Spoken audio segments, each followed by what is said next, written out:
Muito bem, vamos lá.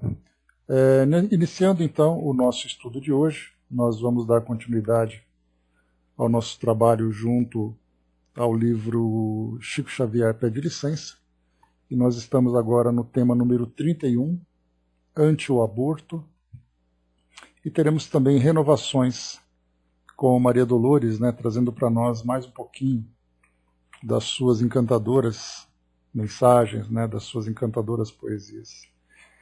Então vamos lá, nós iniciamos o 31, Ante o Aborto, um tema bastante denso e de grande importância para as nossas reflexões. Nós temos então aqui Emmanuel trazendo para nós a sua mensagem, e ele diz assim: por mais pretenda basear-se em leis humanas de impunidade, o aborto sem apoio no impositivo de salvação da vida materna será sempre um erro deplorável, seguir-se de consequências inquietantes e imprevisíveis. Na problemática do aborto, imagina-te ansiando pelo ingresso em determinada oficina de cujo salário e experiência necessitas para efeito de aperfeiçoamento e promoção, alcançando-a pelo concurso de mãos amigas, alimentadas à melhor esperança. Em tudo, votos de paz e renovação aguardando o futuro. Entretanto, ainda nessa hipótese, observas-te em profundo abatimento incapaz de comandar a própria situação. Assemelha-te ao enfermo exausto, sem recursos para te garantires, palavra que te exprima, suplicando em silêncio a compaixão e a bondade daqueles nos quais a sabedoria da vida te confiou a necessidade por algum tempo e a quem prometes reconhecimento e veneração. Ante painel, reflete no desapontamento e na dor que te tomariam de assalto se te visses inesperadamente debaixo de fria e descaridosa expulsão, a pancadas de instrumentos cortantes ou a jatos de venenosos agentes químicos. Nessas circunstâncias,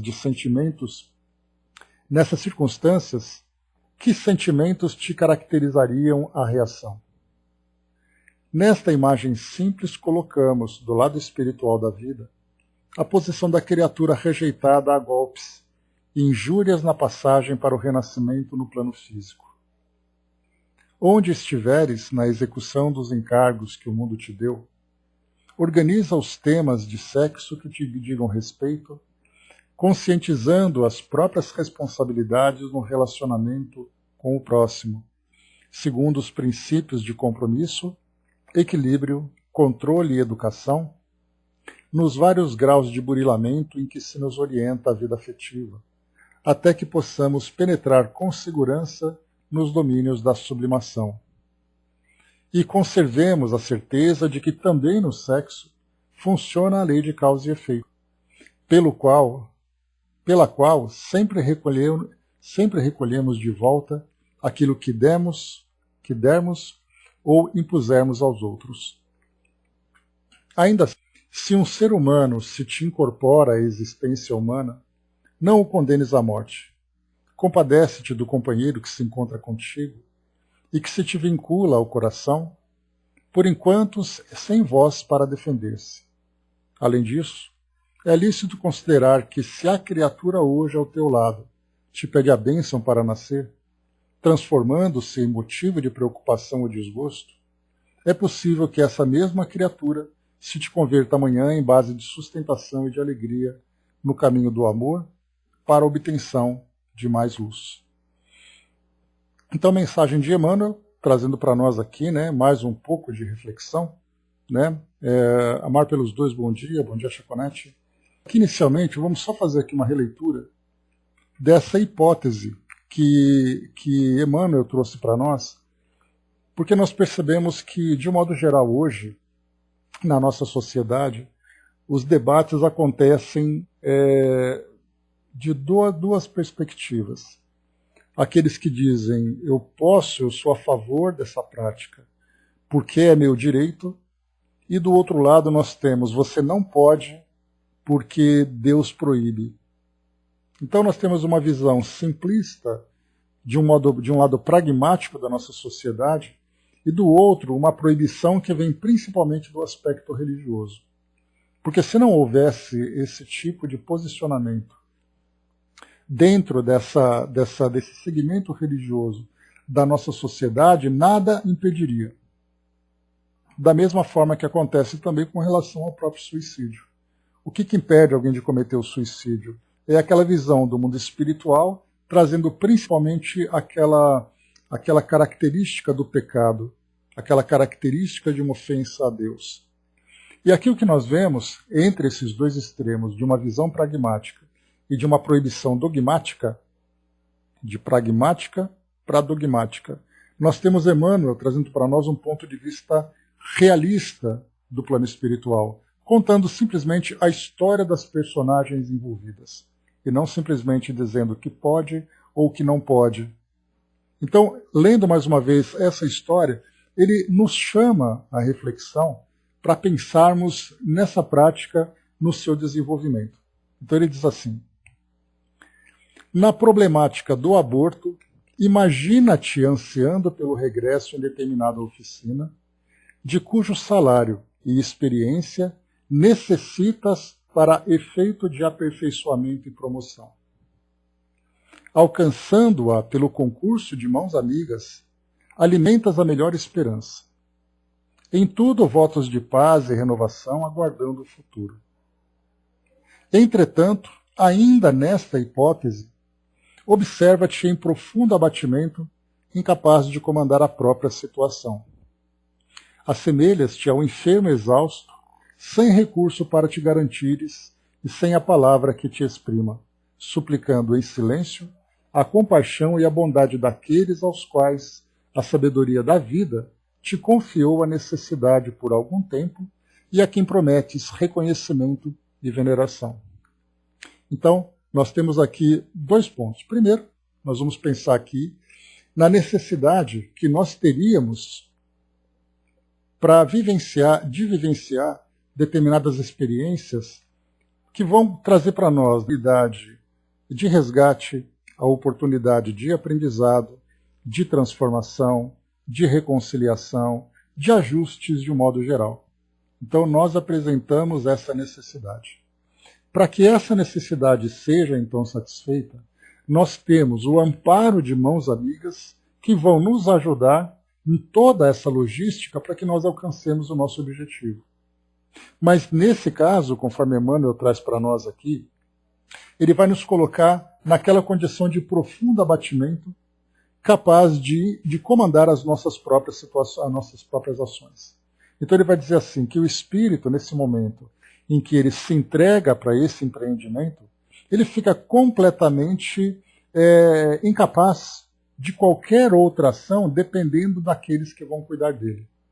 E esse cuidado vem principalmente no momento em que começa, ali a partir da concepção do aspecto biológico e da ligação por parte, dos espíritos que fazem essa ligação, que nos ajudam dessa ligação fluídica, o espírito se encontra completamente passivo nessa situação. Ele não pode fazer nada. Ele não tem voz, ele não tem clareza de pensamento, ele não pode tomar nenhuma atitude, ele está completamente incapaz de qualquer tipo de ação, ficando, então, mais uma vez, na dependência de todos aqueles que têm responsabilidade de fazer com que essa chegada dele aqui no mundo seja, então, concretizada.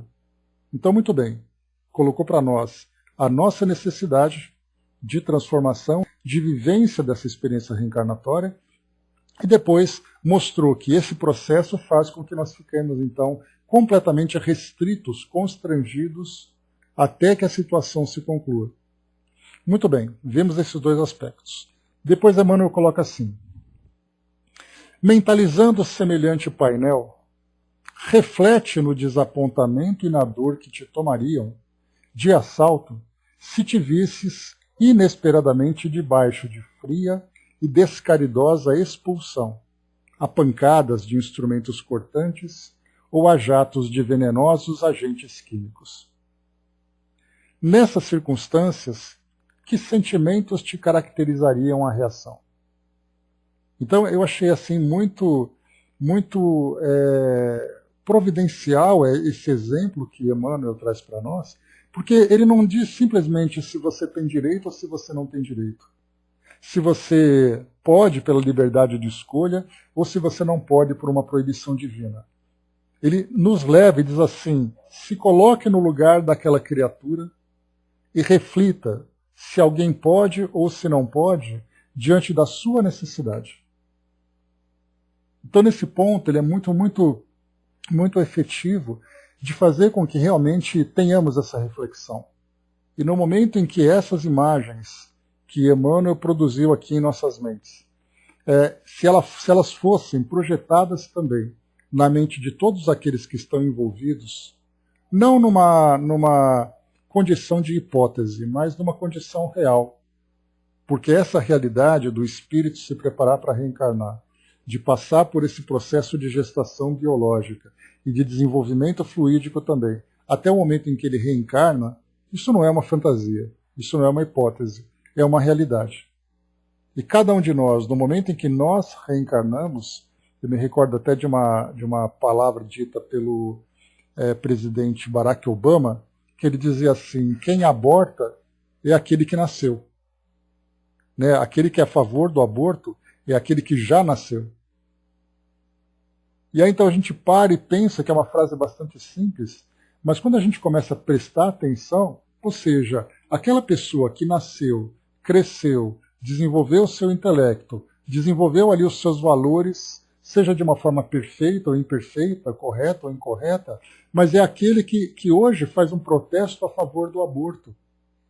Porque ele nasceu para ter esse protesto, e ele está impedindo que outros nasçam para viver suas experiências. Então, essa imagem era bastante pertinente, e ela deveria, e os espíritos nós vemos, né, têm se esforçado por isso, para trazer para nós esse melhor entendimento sobre a realidade espiritual, vai trazendo para nós ensinamentos mais teóricos, vai trazendo aqui imagens mais práticas, vai trazendo para nós instruções diretas, para que tenhamos esse entendimento, né, das leis que regem nossas existências. E mais uma vez, aquele que é a favor do aborto, aquele que pratica o aborto, direto ou indiretamente, ele não é alguém que comete um pecado. É alguém que ele infringe determinadas leis, mas também ele não é punido simplesmente pela lei, mas é pelas consequências das suas escolhas. Quando ele coloca para nós, bom dia Cindizinho, quando ele põe para nós aqui, né, nessas circunstâncias, que sentimentos te caracterizariam a reação? Então, se nós estivéssemos naquela condição de um ser em processo de reencarnação e tivéssemos esse processo interrompido, fazendo com que nós sofrêssemos não apenas a dor direta, porque aí nós vamos entrar num ensinamento muito parecido com aquele que vem do suicídio.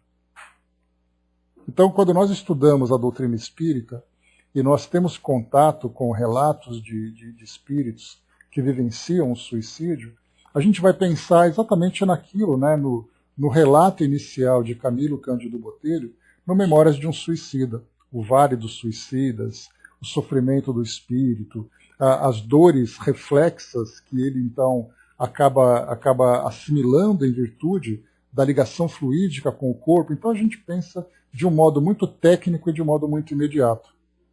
Mas aí no plano espiritual, e é algo que eu sempre reforço para todos nós nos nossos estudos, no plano espiritual, o espírito, superada esse impacto, esse choque da desencarnação nessas condições, ele vai começar a se lembrar como foi a sua existência anterior, por que ele se sentiu naquela necessidade do autoextermínio, quais eram as angústias que ele sentia. Então, todo o histórico que ele tinha antes do suicídio, todos os sentimentos, pensamentos, angústias, ele continua sentindo no plano espiritual. Então, o ato do suicídio não é exatamente ali, vai proporcionar para ele aquela dor imediata, mas vai fazer com que ele continue se sentindo da mesma forma que ele estava antes, só que agora potencializada pela frustração. Então ele vai continuar se perguntando por que eu devo existir, por que esse sentimento não passa, essa angústia que me toma. Ele continua sentindo isso no plano espiritual, que era exatamente a mesma coisa que ele sentia antes. que fez com que ele percorresse todo aquele caminho que culminasse depois no ato suicida. Aqui agora no aborto é a mesma coisa. Se pensa muito no espírito, né, que depois que ele é abortado, acaba sofrendo os reflexos da dor, da dilaceração, da expulsão.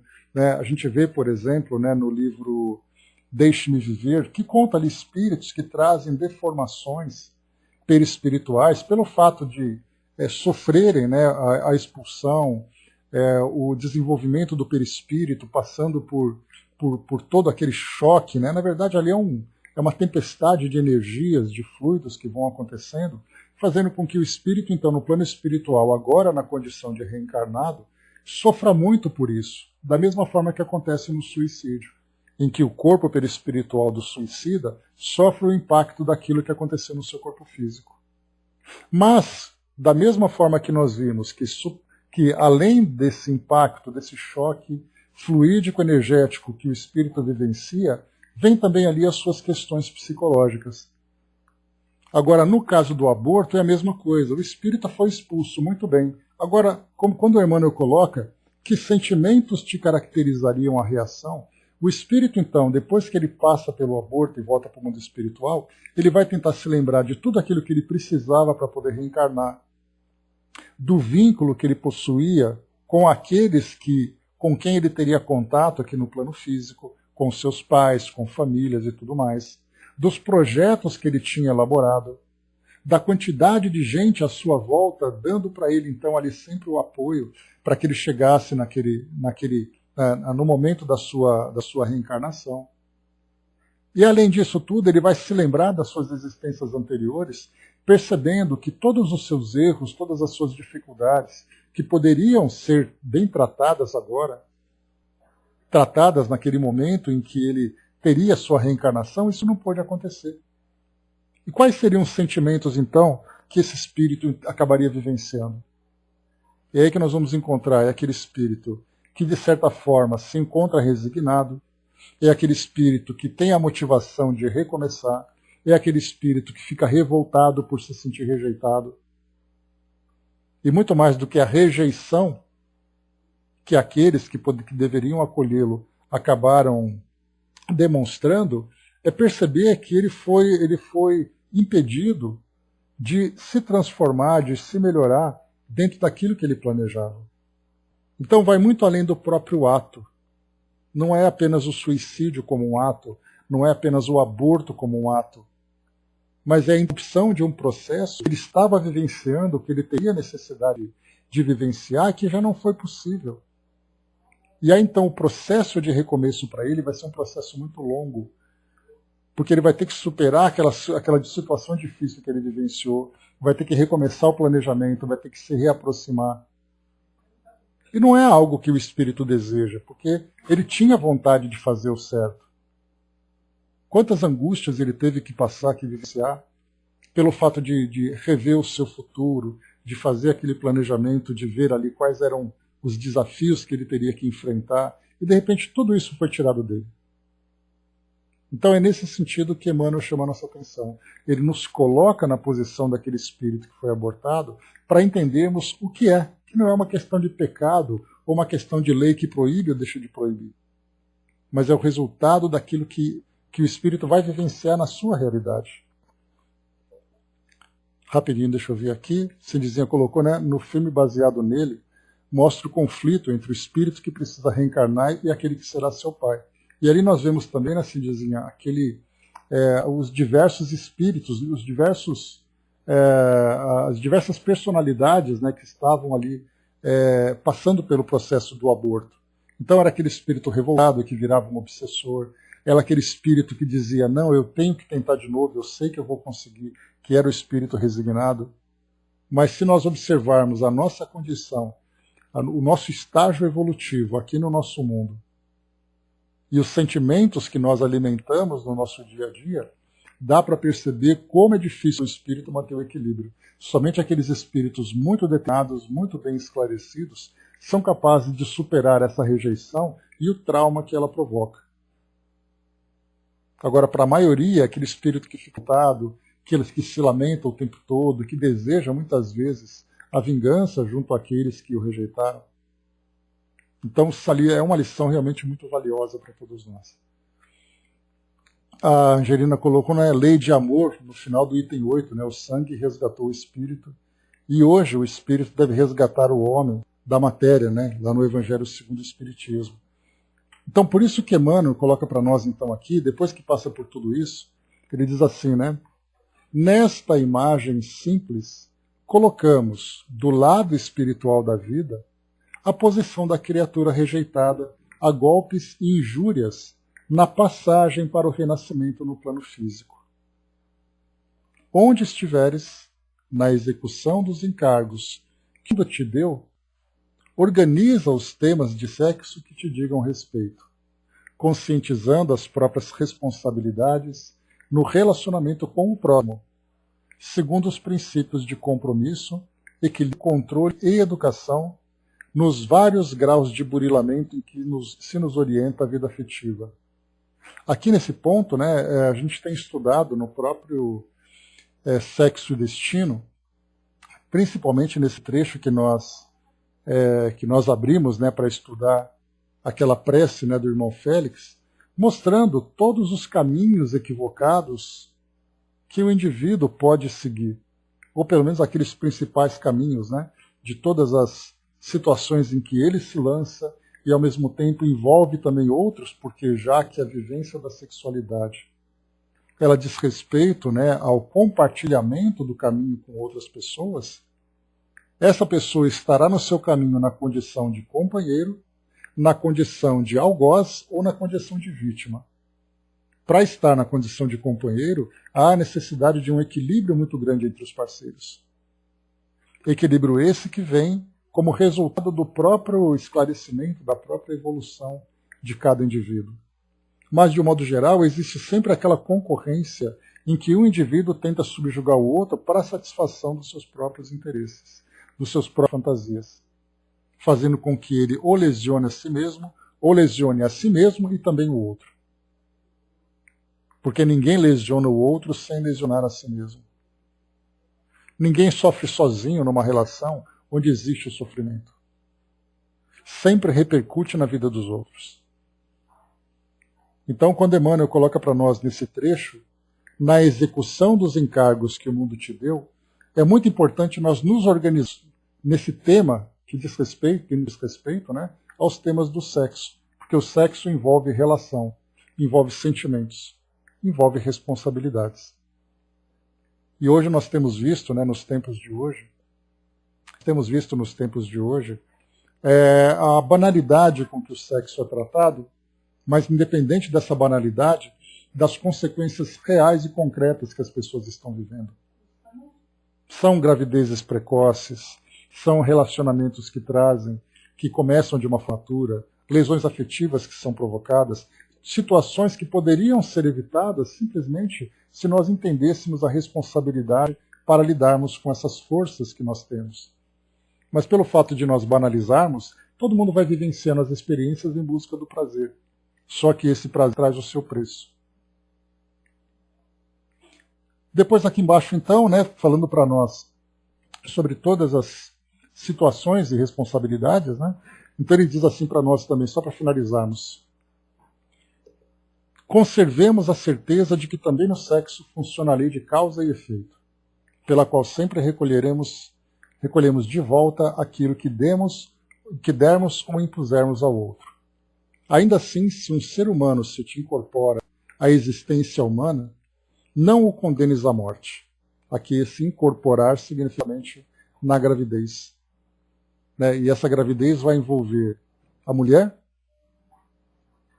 a que acolhe esse ser no seu desenvolvimento biológico e também psíquico e afetivo, e também o parceiro, que também tem responsabilidade. Então, quando esse ser incorpora a sua existência, todos ali têm responsabilidades. Então, não o condenes à morte.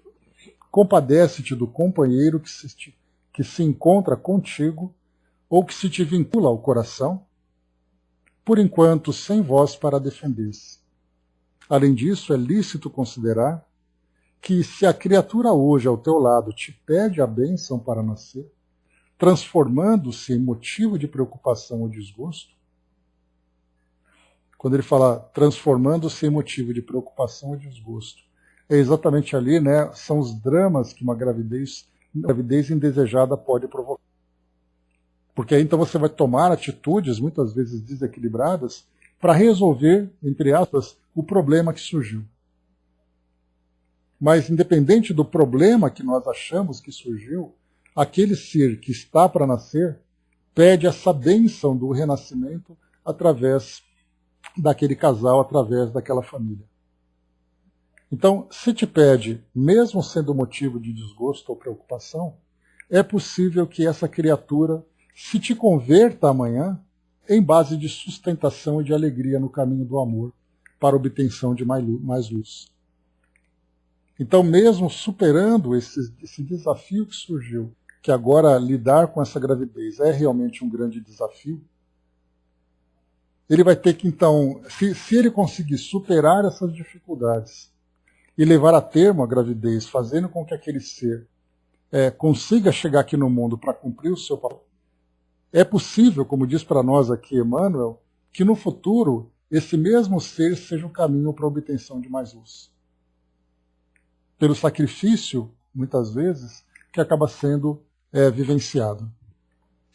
André colocou, não acho que seja só banalização, é principalmente educação, orientação por parte da família e escola. O preconceito e as convenções são muito fortes, né?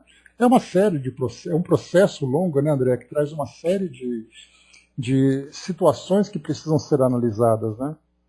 Só que para a mudança nessa educação, como nós colocamos, e aí eu até comentei com vocês aquela introdução do livro Vida e Sexo que Emmanuel traz para nós, ele diz assim, né, não a proibição, mas sim a educação.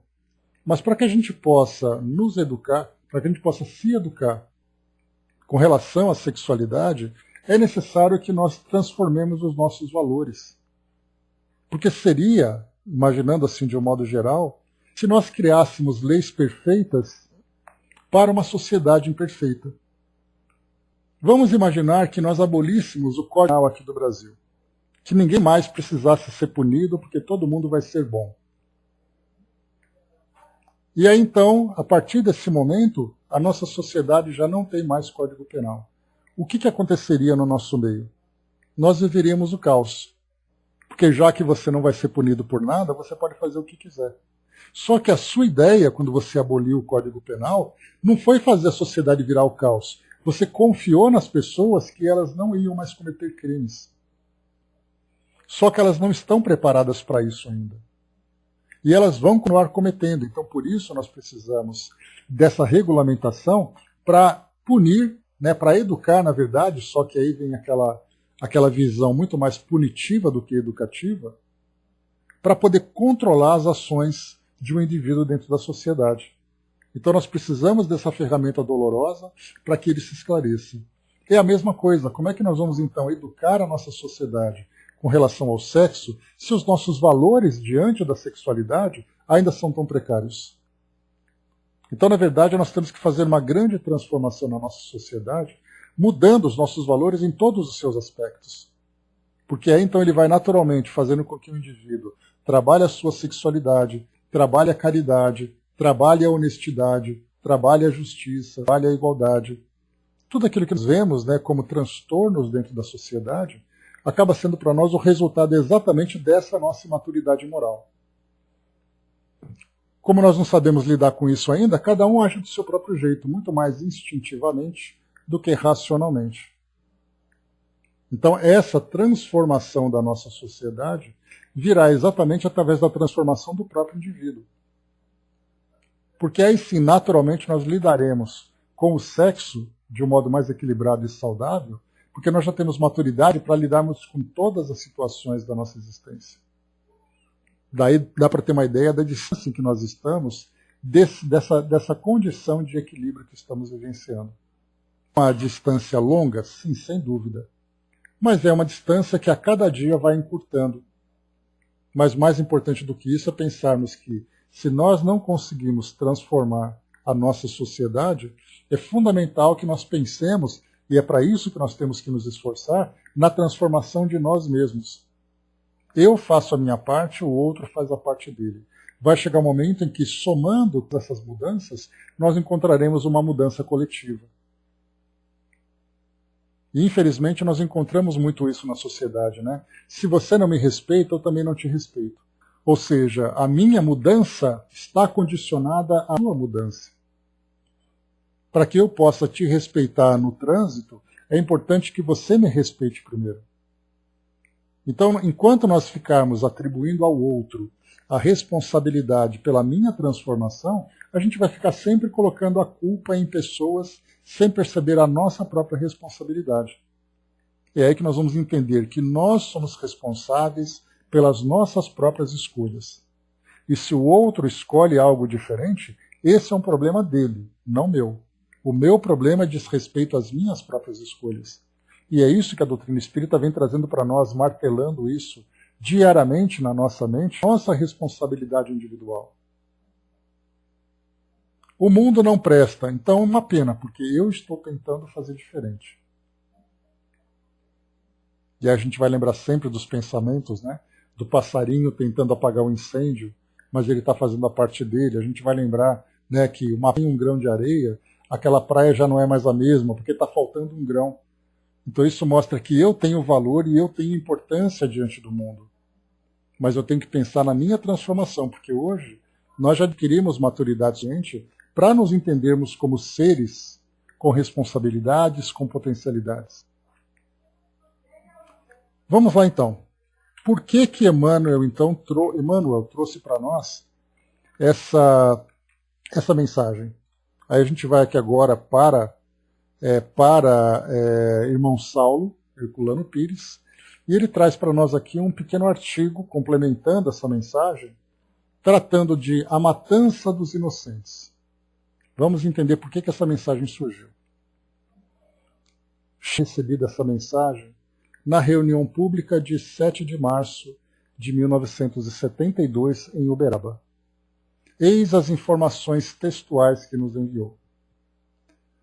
Duas senhoras se manifestaram desejosas de conhecer que opinião seria a dos amigos espirituais de sempre acerca do aborto. E falaram com bastante conhecimento de causa sobre o que vai acontecendo em outros países que se regem por leis diferentes das nossas. Aí, nesse caso aqui, ele está se referindo, né, a países que têm a legalização do aborto, né, mesmo que sejam ali limitado por algumas circunstâncias, são circunstâncias diferentes, que o aborto é permitido no mês, que o aborto é uma questão de escolha, coisa toda, né? Outros temas sobre maternidade, filhos, familiares e vida doméstica afastaram o assunto inicial. Então, enquanto a pergunta veio, começaram a falar sobre questões, né, se é justo, se é justo o aborto, como são as famílias, como é que está o mundo hoje. Então, na verdade, foi meio que o assunto foi se dispersando em outras direções e o tema principal acabou se perdendo, né? Mas no desenrolar das tarefas da noite, na pergunta que nos veio em O Livro dos Espíritos para estudo, foi a que tem o número 38. E o problema do aborto voltou a todos os presentes. Ao término da reunião, Emmanuel escreveu a página que lhe entrego com essas notícias. Então foi esse o texto que que Chico enviou para o Herculano Pires junto com a mensagem. E Herculano, então, ele diz para nós aqui, respondendo à pergunta 358, os espíritos afirmam no livro citado que o aborto é um crime, mas na pergunta seguinte fazem uma ressalva, quando se trata de salvar a vida da mãe. Então vamos aqui à mensagem 358, para entendermos aqui o que os espíritos enviaram para o Chico. Constitui crime a provocação do aborto em qualquer período da gestação?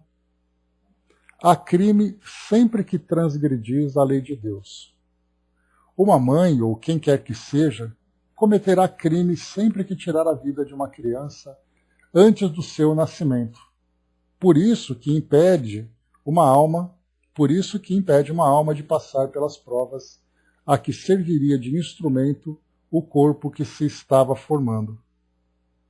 Então aqui até a resposta dos espíritos, né, como eu comentei com vocês, a ideia de lei, a ideia de proibição, ela não é muito aceita por nós. Aquela história, por que eu não posso fazer? Não pode porque é proibido.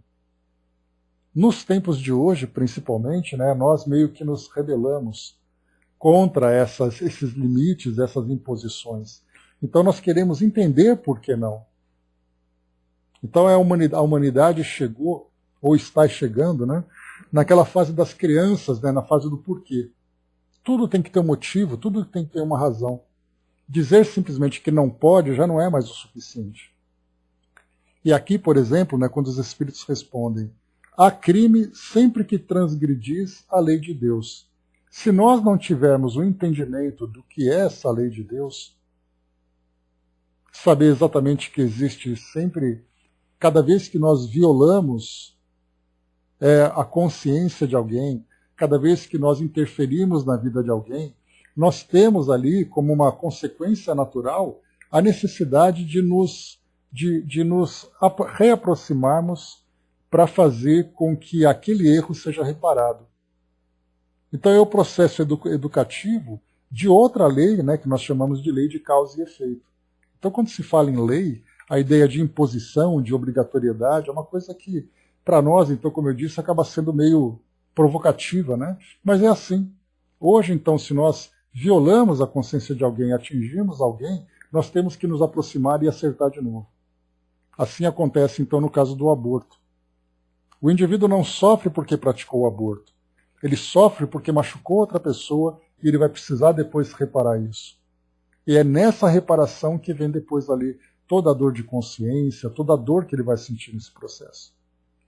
Mas muito bem, a resposta foi dada aqui então a Kardec, e na questão 359, a que fez referência Herculano Pires, ele diz assim: dado o caso que o nascimento da criança pusesse em perigo a vida da mãe, a vida da mãe dela, haverá crime em sacrificar-se a primeira para salvar a segunda?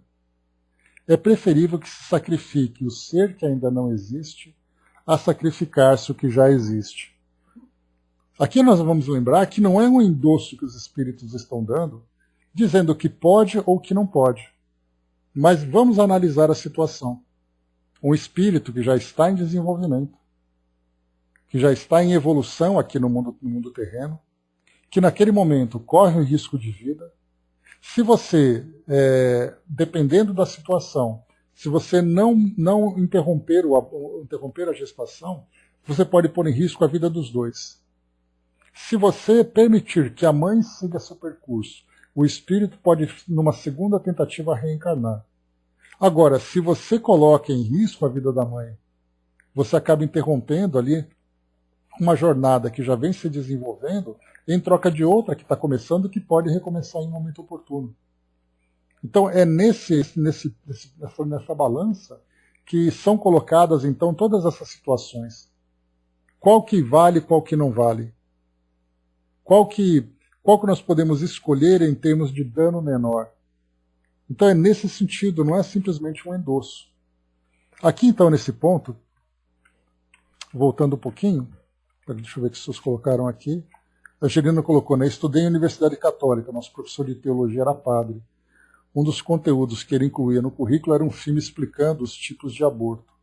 Mesmo nossos pais nos orientando, eles nos ampliou o conhecimento, né? Então, também ali, né? O importante é não fazer o terrorismo, né, Angelina? Mas é necessário fazer o esclarecimento. Enquanto nós não nos esclarecemos, nós optamos então pelo terror, dizendo que não pode, porque você vai para o inferno, porque você vai isso. Então, esse esclarecimento de mostrar como as coisas acontecem faz com que nosso intelecto processe essas informações. E aí, então, as escolhas passam a ser racionais e não escolhas passionais, né? Depois aqui, então, continua Herculano Pires. O Braz lembrou aqui, né, as várias situações que temos de escolher o mal menor. E aí a gente vai fazendo escolhas, né, Brás, de acordo com o esclarecimento que nós alcançamos. Mas muito bem, então, ao término da reunião, Emmanuel escreveu a página que lhe entrego com essas notícias. E aqui, então, ele falou para nós sobre a questão dessas escolhas, né, a partir da questão 358. E aí, então, ele diz assim: na mensagem de Emmanuel, verificamos que o problema é colocado nesses mesmos termos. O sacrifício da criança que vai nascer só pode ter uma justificativa, a preservação da vida materna, naturalmente em casos extremos. Não há necessidade de argumentos metafísicos para se compreender isso. Um ser que nasce é um destino que se inicia na Terra. Seja glorioso ou não, segundo o juízo humano, esse destino, por mais obscuro, corresponde sempre a uma necessidade vital, a uma exigência da evolução. Aqui só para lembrar que Emmanuel, aqui no alto, no começo ele trouxe para nós, né?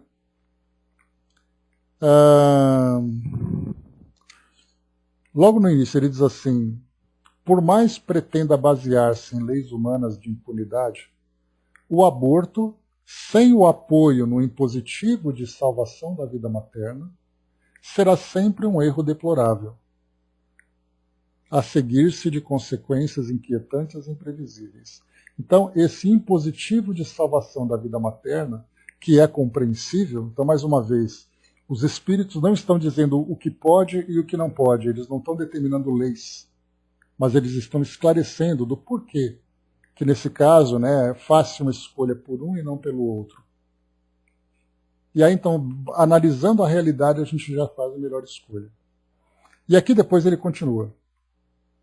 Conta-nos o evangelista Mateus o episódio da matança dos inocentes em Belém, por ordem de Herodes, com o fim de aniquilar o mais glorioso destino que já se desenrolou na terra. Foi uma tentativa de aborto após nascimento, pois, não tendo podido ordenar o aborto fisiológico, Herodes tentou o aborto histórico do destino do Cristo. Só para a gente lembrar aqui, mencionado para nós aqui essa passagem, que diz assim: Massacre dos Inocentes. Né? Então aqui é o livro de Mateus, capítulo 2, versículo 16. Herodes, então, vendo que tinha sido iludido pelos magos, ficou muito irado por isso e mandou matar todos os meninos de 2 anos para baixo que havia em Belém e em todo o seu território, regulando-se nisso pelo tempo que tinha exatamente averiguado dos magos.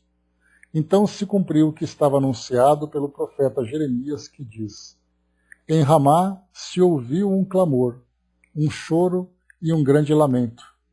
Vinha a ser Raquel chorando a seus filhos, sem admitir consolação pela falta deles. Então foi nesse trecho lá de Mateus a que se refere, foi a esse trecho a que se refere Herculano Pires. Então ele continua para nós aqui. Os inocentes sacrificados de Belém dão-nos a imagem brutal das consequências de cada crime dessa espécie para a humanidade. Centenas de destinos que se ligavam ao do nascituro são afetados pelas mãos assassinas que o imolam. Não faltaram, nesse episódio evangélico, os traços marcantes de cada crime de aborto praticado na terra. Uma luz no céu anuncia o nascimento de Jesus. Os reis magos, a serem jubilosos, através do deserto para verem a criança esperada, e levam a notícia a Herodes, que devia também alegrar-se com ela. Um anjo avisa José e o manda fugir com Maria e a criança para o Egito. Herodes finge alegrar-se, mas ordena a matança. Cada nascimento na terra é precedido sempre de uma luz no céu, que é o desígnio espiritual determinando a ocorrência, do júbilo dos que o aguardam, mesmo à distância, no deserto das provas e expiações do destino, da notícia levada aos que devem alegrar-se com ela e da presença do anjo que vela o inocente. Mas quando o crime do aborto é tentado ou se consuma, Seus antecedentes são sempre os do fingimento e da astúcia, originados pelo egoísmo e pelo comodismo de Herodes. O anjo nunca deixa de avisar os pais, tocando-lhes a consciência e o coração, ordenando-lhes a fuga em defesa da criança, para longe das mãos assassinas que se aprestam a sacrificá-las. Alguns estudiosos do Evangelho desprezam essa alegoria de Mateus, mas o ensino espiritual que ela encerra bastaria para mostrar às consciências cristãs e espirituais do mundo, independente da veracidade histórica do episódio, que as advertências divinas nunca faltam na Terra aos que se deixam fascinar pelo canto da sereia das conveniências materiais. Então aqui ele traz para nós, baseado nessa citação, nessa passagem do Evangelho, que ele mesmo coloca, que é uma alegoria que nos leva à reflexão. E seja fato ou não esse evento, vale para nós aqui a essência do que é apresentada, falando exatamente sobre isso, a matança. E quando se fala em matança, é algo muito interessante também para nós, porque quando você mata uma criança, você precisa de muita coragem para poder praticar esse ato. Você está vendo a criança viva, você pratica o assassínio. Mas quando se faz o aborto, o fato de ser uma situação que não vem aos nossos olhos, acaba ficando muito mais simples, porque você não tem que encarar ali aquele ser vivo na sua frente. Então o aborto acaba tendo exatamente isso, não se considera um ser vivo aquele que está em processo de gestação. Até hoje, a nossa própria, aquele quarto mês, até o quarto mês a criança ainda não se desenvolveu. Não existe um indivíduo ali ainda. E esse é o que a nossa legislação traz. E para mudar essa lei, a gente vai acabar entrando num debate também, que nós podemos perceber que os grandes defensores da vida são exatamente ali as instituições religiosas. Mas a argumentação das instituições religiosas, baseados ainda em dogmas, acaba não sendo convincente. Eu me lembro até de um debate que teve no Supremo Tribunal Federal, falando sobre o aborto, falando sobre o direito à vida. Não era um julgamento, era muito mais um evento dentro do tribunal. E eu me lembro de um espírita que estava lá também falando sobre isso. E ele falava exatamente sobre essa realidade que a doutrina espírita procura revelar para todos nós. Que ia falar a realidade da vida espiritual, que ia falar sobre a gravidez como sendo um processo de reencarnação. Porque aí então nós temos que a argumentação de que é pecado, ou de que Deus permite ou não permite, isso já não é mais convincente. Já não é mais o suficiente. Então nós temos que chegar até a razão das pessoas. E é por isso então que a gente vai perceber que a doutrina espírita... Não foi não, Marion, foi outra pessoa. Eu não conheço aquele representante, e se eu não me engano ele era um representante da FEB, mas eu não me lembro quem era. E foi dentro do tribunal, Estava ali alguns dos ministros, e aí então ele foi fazer exposição e tudo mais. Aí, como eu falei, não era um julgamento, era muito mais um evento. Então, assim, há necessidade, por isso que lá na Lei do Progresso, quando Kardec pergunta sobre a contribuição que o Espiritismo pode levar para o mundo, a resposta é exatamente isso, a reforma das nossas instituições. E essas instituições são as instituições científicas, as instituições educacionais, as instituições legais, as instituições religiosas, a instituição família como instituição. Então, entendermos essa realidade espiritual, no momento em que ela for assimilada, nós mudaremos a nossa postura diante de uma série de eventos.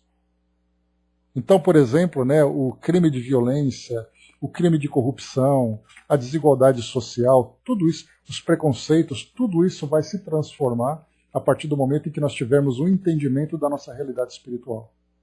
Pelo fato de nós não termos ainda entendimento e muito menos convicção dessa realidade, cada um aqui vive do seu próprio jeito. Aí nós vamos encontrar o racismo, a homofobia, os preconceitos de classe. Porque nós estamos vendo o indivíduo naquele momento. Ele me incomoda, eu não quero conviver com ele. Quando nós tivermos uma visão mais elevada, nós veremos um ser vivendo aquela experiência, que para ele pode ser fácil, pode ser difícil, pode ser boa, pode ser ruim, assim como eu também sou um ser encarnado vivendo a minha experiência. E mais uma vez a gente vai ver, olha a distância em que nós estamos de alcançar esse conhecimento. Mas a cada dia, então, essa distância vai se estreitando pelo fato de nós avançarmos, ainda que com passos muito lentos, para ter esse esclarecimento. Então, nos vermos como espíritos imortais, entendermos a realidade, a nossa realidade nessa condição, faria com que nós nos transformássemos rapidamente aqui no nosso mundo. A Cindizinha colocou, hoje, com a evolução da medicina e das possibilidades de assistência neonatal, essa coisa de levar em conta a vida da mãe deve ser vista com muito cuidado, sim, até mesmo com relação até à concepção da morte, né? Porque a morte para nós é assim, parou o coração, o indivíduo morreu.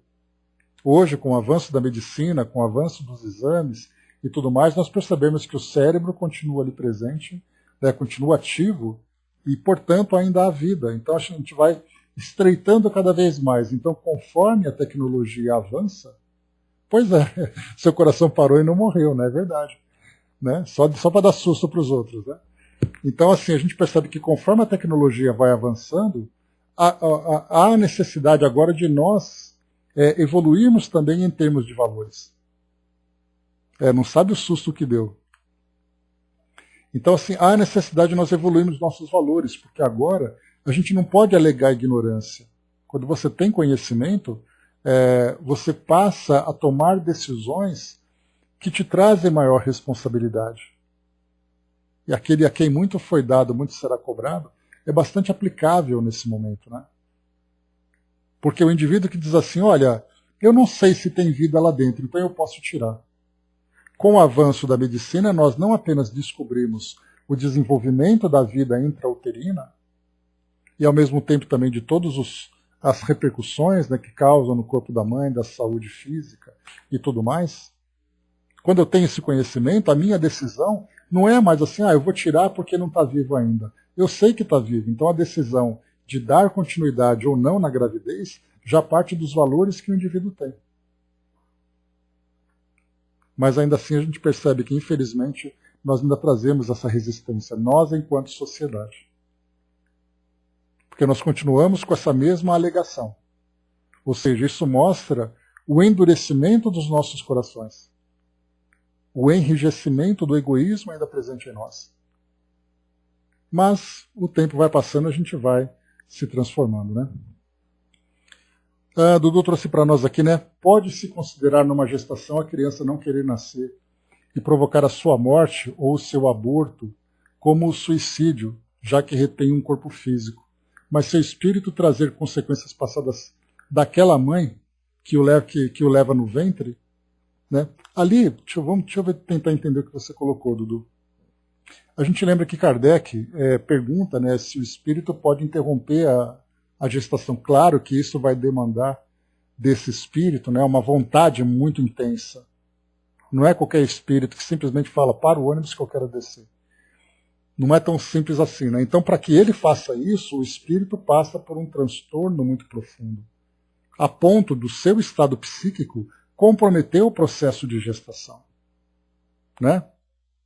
Agora, quando a gente fala sobre a ligação entre a mãe e o espírito, muitas vezes nós temos ali um processo que vem de reencarnações passadas, em que a própria dificuldade na gravidez acaba sendo ali uma luta entre mãe e filho. Nós não sabemos, por exemplo, né, qual é a relação fluídica que existe entre os dois, quais são as dificuldades que a própria mãe acaba vivenciando, né? Um bebê no ventre pode provocar seu aborto, sabendo que essa mãe no pretérito era seu avô, por exemplo, ou mesmo diante das provas que ele tem que enfrentar. Porque nós lembramos que a tendência nos tempos atuais, e é uma conclusão que nós chegamos, a partir do que nós vemos, né, de entendimento que se tem agora dos valores que a sociedade alcançou, o espírito ele participa do seu processo reencarnatório e, mesmo diante de provas difíceis, ele pode dizer que aceita. Não quer dizer que é uma aceitação fácil, né? Ele não tomou a decisão, eu vou vivenciar isso, é tranquilo, eu vou fazer. mas ele é convencido, ele é esclarecido de que aquela experiência, por mais dolorosa que ela seja, é para ele muito necessária e muito importante. E aí então ele aceita, né, é aquele espírito que faz aquele bico, né, e fala assim, tá bom, vai. Se tem que ser assim, então vamos, né, fazer o quê? Então ele acaba aceitando. Para outros espíritos, existe ali quase que uma... Ele é conduzido para uma reencarnação. É o que a gente chama de reencarnação compulsória. E quando o espírito é conduzido para enfrentar uma situação que para ele é complicada, ele, então, muitas vezes, diante do desequilíbrio, da intensidade do desequilíbrio que ele encontra, ele acaba com esse desequilíbrio, como eu comentei com vocês, não é simplesmente ele fala assim, eu não quero mais, eu vou sair. Mas para que ele chegue nessa condição em que o seu estado psíquico comprometa uma gestação, dá para imaginar o grau de perturbação em que ele se encontra. Porque ele não está simplesmente rompendo uma ligação fluídica e saindo da gestação. Ele está comprometendo o seu estado psíquico, o seu corpo perispiritual, afetando o corpo perispiritual da mãe e, consequentemente, afetando também o corpo orgânico dela. Então a gente vê que o quão tempestuoso é o momento que ele está vivenciando em termos psíquicos e energéticos, e fluídicos também. Psíquicos porque é o que ele pensa. É aquele medo incontido, é aquela raiva incontida, é aquele estado psíquico completamente transtornado. O seu perispírito começa a sofrer aquelas cargas energéticas, também ali completamente descontroladas, fazendo com que o corpo da mãe entre também numa situação em que a gravidez entra em colapso. E quando esse espírito retorna ao plano espiritual, é a mesma coisa que nós falamos lá no início com relação ao suicídio e com relação ao aborto. Não é prestar atenção no evento que está acontecendo, mas é o que acontece depois com esse espírito. Porque ele retorna ao mundo espiritual, a mente dele, apesar do aborto ter sido, o aborto espontâneo ter acontecido, quando ele provoca naturalmente, né, que a gente está falando desse evento especificamente, quando ele desencarna, a mente dele continua ainda processando tudo aquilo. Não é simplesmente, ufa, que alívio, eu consegui me livrar. Não é assim. Ele continua transtornado, ele precisa de muita ajuda para poder se reequilibrar, e muitas vezes esse tempo é bastante demorado, porque é um processo difícil. E agora a gente tem, né, inclusive, nós temos o Dr. Ricardo de Bernardi, que é, né, talvez seja o livro de maior referência que nós temos hoje a respeito do aborto, né, de gravidez, que é o Gestação Sublime Intercâmbio. Então ele fala sobre a ligação psíquica, a ligação fluídica entre espíritos dentro da gestação, quando é uma gravidez gemelar, ou a da ligação entre o espírito e a mãe, onde você tem ali uma compatibilidade, quando você tem uma incompatibilidade. Então também essa é uma área que carece de muita informação para todos nós, porque nós pensamos na reencarnação como um processo, e pensamos na programação reencarnatória e pensamos no espírito reencarnado. Mas durante a gestação, eu acho que a nossa medicina obstétrica precisaria entender ainda toda a participação dos dois envolvidos e do ambiente também onde ela se encontra. Certamente nós teríamos uma mudança significativa na forma de conduzir uma gravidez a partir das nossas ciências. Porque o que se vê hoje é fazendo exame de sangue, fazendo exame de ultrassom para ver a formação, fazendo exame disso, fazendo exame daquilo, para ver se a gestação biologicamente está se desenvolvendo bem. Quando a nossa medicina passar a entender agora o aspecto espiritual de uma gestação, é como se eles abrissem assim uma nova porta e um novo mundo se revelasse. Porque aí eles vão entender então que ali existe um ser que já está vivo desde o primeiro momento da gravidez, onde aconteceu aquela conexão, e a evolução dele, durante aquele período de até 9 meses, vai ser um período assim, extremamente trabalhoso pela relação que existe entre os dois, entre o espírito e a mãe, e pela própria condição do espírito também. A Cindizinha colocou lá em cima, tem uma colega que vive uma experiência bem complicada, porque tem artrite reumatoide. Ele é mais baixinho que eu. Enfim, aparentemente não é ela não poderia ficar grávida, mas engravidou, levou a gestação até o fim, e hoje o filhinho dela já tem 2 anos. Né? Por isso que a gente comentou, né, Cindizinha, que para que o aborto comprometa a saúde da mãe, tem que ser uma situação assim muito, muito problemática em termos de desenvolvimento orgânico, biológico. Né? Porque hoje a medicina é capaz de fazer milagres. Né? Uma criança que nasce com 6 meses, 6 meses e meio de gestação, depois fica numa incubadora até ela amadurecer os órgãos, até que ela comece a se fortalecer, é um milagre da nossa medicina. Né? Deixa eu ver aqui, o Braço colocou, né, se um espírito seria uma família corintiana, ele esperneia tudinho para não nascer. Esperneia de alegria, Braço. Só alegria. A Angelina colocou, né, desistindo, ele poderá perseguir a mãe, né? Sim, pode acontecer, porque na verdade, né, Angelina, tem até aqui uma mensagem bem bacana, deixa eu ler para vocês aqui, que é uma das orientações que nós recebemos. Só um instantinho.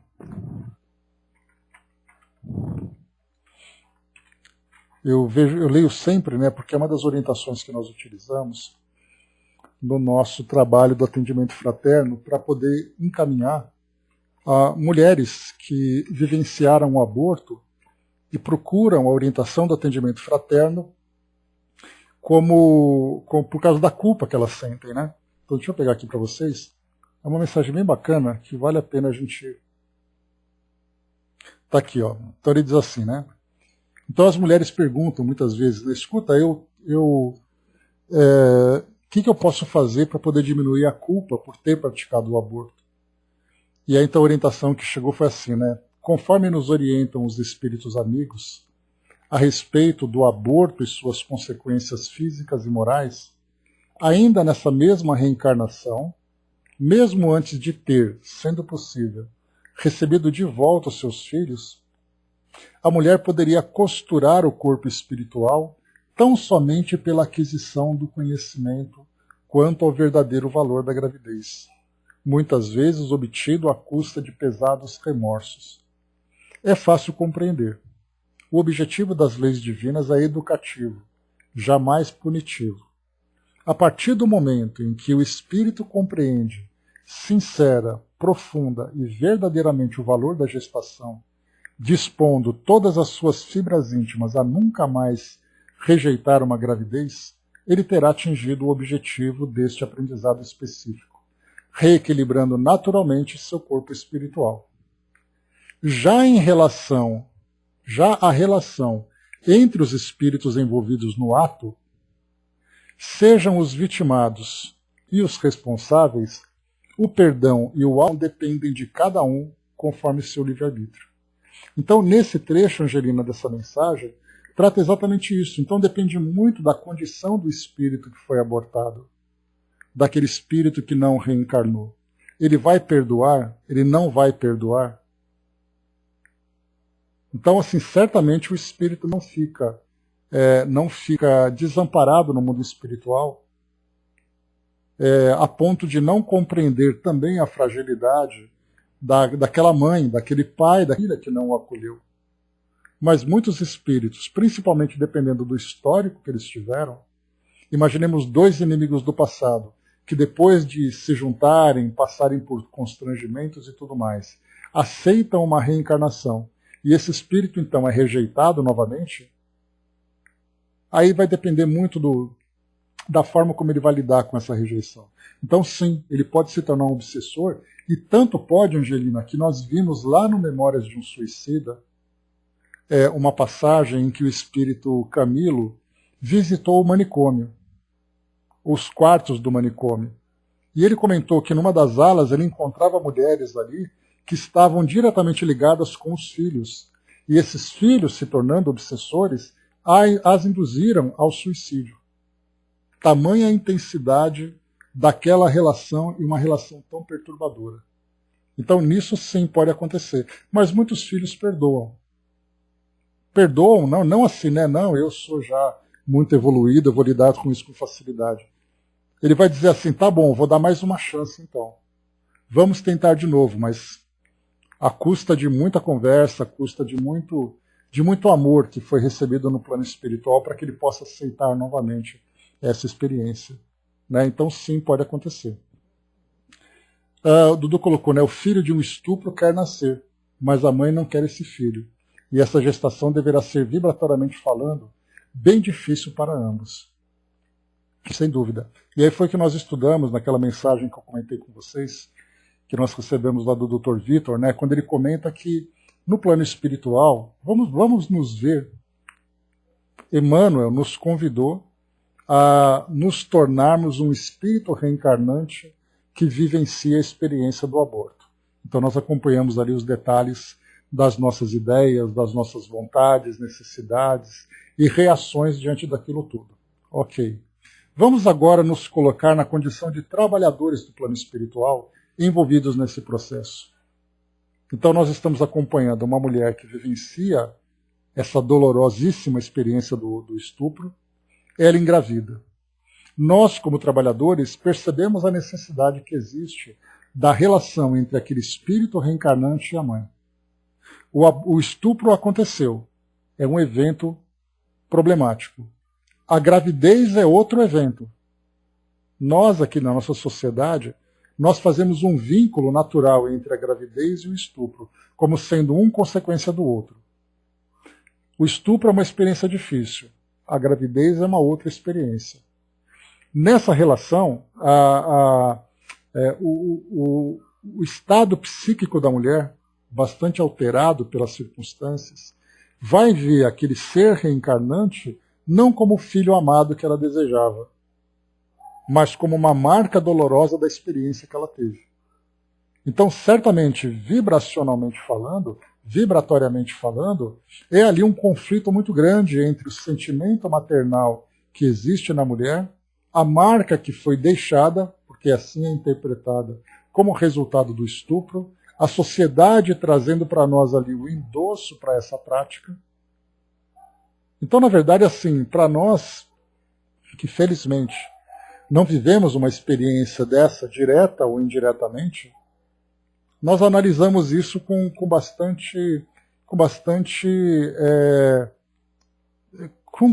olhamos de uma forma amorosa para aquele espírito que está reencarnando. Mas para quem viveu isso tudo é muito doloroso. Por isso que o Dr. Vitor, então, na condição de observadores, de trabalhadores do plano espiritual, exato, essa própria misericórdia, eles analisam e acompanham, e se a mulher, então, ou a família ali, acaba optando pelo aborto, foi como ele colocou naquela frase que marcou bastante. Eles simplesmente dizem, ela não conseguiu. E esse ela não conseguiu significa que o aborto aconteceu, a gravidez foi interrompida, o espírito voltou para o plano espiritual naquelas condições que nós já analisamos, incluindo a violência que gerou o início daquela gestação, e aí depois então será um novo processo de reaproximação desses espíritos. Salvo se, naquela experiência dolorosa, esse espírito então foi aproximado daquela família como sendo ali uma situação de oportunidade para ajudar aquele reencarnante, sem que ele tenha algum vínculo com aquelas pessoas, como nós já analisamos lá no Memórias de um Suicida. Então, o espírito, naquela condição tão dolorosa pós-suicídio, quando ele precisa reencarnar, eles buscam famílias que estejam dispostas a cumprir essa missão de ajudar aquele espírito, sem que ele faça parte daquela família. Então, isso também acontece. Então, no caso de um estupro, também pode acontecer? Sim, é possível. Claro, obviamente, que não temos condições nenhuma de fazer qualquer tipo de apontamento. Quem é, quem não é, por que acontece. O detalhe é, independente das circunstâncias que acontecem à volta, existe a gestação e aquela criança está iniciando o seu desenvolvimento. De que forma que cada um vai lidar com isso?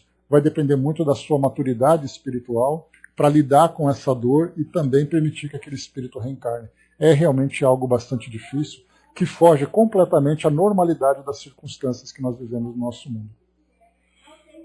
Mas enfim, vamos lá. E depois em cima também, nesse caso, também pode acontecer um aborto espontâneo pelo choque vibracional que acontece nesse processo, que é realmente muito difícil. A Cindizinha colocou, né? Minha irmã perdeu uma bebê porque ela teve parto prematuro. A neném nasceu com quase 6 meses, mas infelizmente faltou essa assistência por parte do hospital. Não ligaram de mandar para a UTI neonatal. Enfim, né? A gente tenta culpabilizar pessoas, mas é impossível não pensar que se a Duda tivesse sido encaminhada para uma assistência adequada, ela hoje teria quase 13 anos. Né? Mas né, a gente lembra, Cindizinha, quantas pessoas, por exemplo, que desencarnaram nesse período de pandemia em hospitais sem qualquer estrutura? Quantas pessoas desencarnaram lá em Manaus porque não tinham sequer oxigênio? Mas a pergunta que nós fazemos é, por que aquelas pessoas viveram aquelas experiências naqueles lugares tão precários a ponto de desencarnarem? Isso foi uma imprevidência divina? Isso foi um cuidado do plano espiritual? Até você reencarnar naquele lugar sem qualquer tipo de assistência e passar por todo aquele processo, isso é parte de aprendizado do espírito. Do espírito. Porque, do contrário, a gente vai dizer assim, que aquele indivíduo que reencarna num país europeu com ótimo desenvolvimento de vida, ele foi privilegiado para aquele que nasceu num país onde a miséria e a fome acabam imperando. Quer dizer que houve um sorteio, um teve sorte, o outro teve azar. Teve alguma influência em que um escolheu o melhor lugar e o outro escolheu o pior lugar?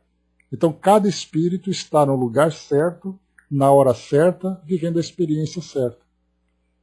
Por exemplo, né, eu me lembro de uma conversa que eu tive com uma prima minha, em que ela teve a primeira gestação, né, hoje a filha dela tem por volta de 28 anos.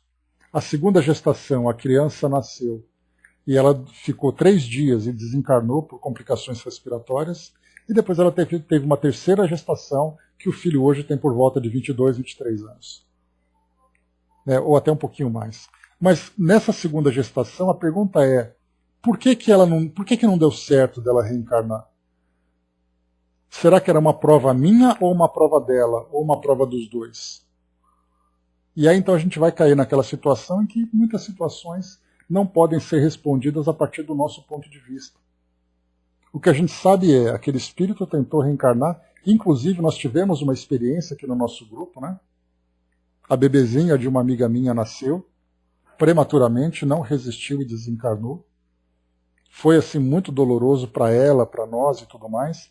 E aqui nós tivemos então a companhia de amigos espirituais que trouxeram uma psicografia, falando exatamente que aquela reencarnação, aquele nascimento deveria ser daquela forma. Para ela, a experiência de passar pela gestação, reencarnar e desencarnar era parte de alguma coisa que ela tinha que completar. E era uma experiência para a família, que depois até mesmo os espíritos amigos disseram que eles continuarão ainda, né, numa outra oportunidade, eles terão realmente as condições de serem pais. Mas naquela experiência, a necessidade deles era ajudar aquele espírito naquele processo de desencarnação. E é aí que entra para nós, então, a confiança e a fé nos desígnios de Deus, que diz que quem vai reencarnar, quem não vai reencarnar, por que ele reencarnou, por que ele não reencarnou. A gente sabe que essa justiça é perfeita. E perfeita como é, quando nós conseguimos entender isso, nós aceitamos e damos continuidade nas experiências que nós estamos vivendo. Né?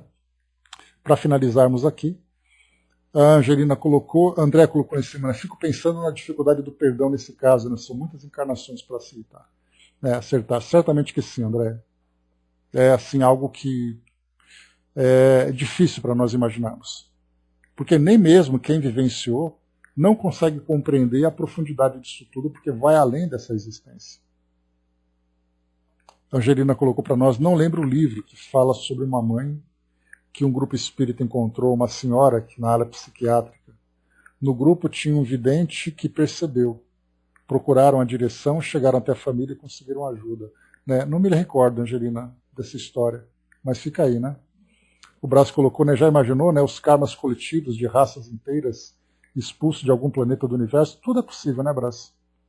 Os mecanismos, né, das leis divinas, os mecanismos que Deus utiliza para fazer com que todos nós evoluamos, são tão infinitos como a própria vontade dele.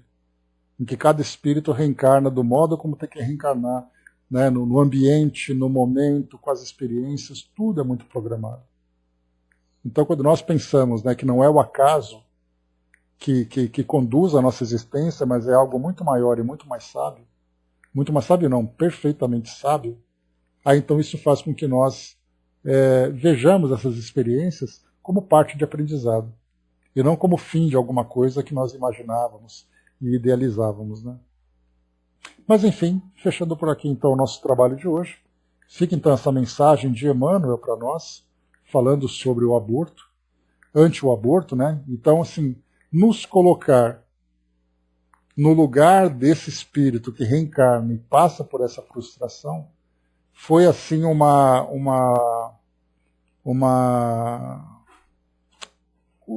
ideia muito sábia de Emmanuel, para sairmos exatamente daquela dualidade, né, de dogma e, ao mesmo tempo, de uma ideia prática, um pragmatismo material nosso. Quando a gente vive aquilo, sente aquilo na pele, a gente pensa por parte daquele que está vivenciando isso. Então, meus amigos, é isso. Fechando por aqui, então, o nosso estudo de hoje. Né? Como eu falei para vocês no início, é um tema bastante denso, mas que nos permite ter uma visão bastante ampla, porque a doutrina espírita tem esse papel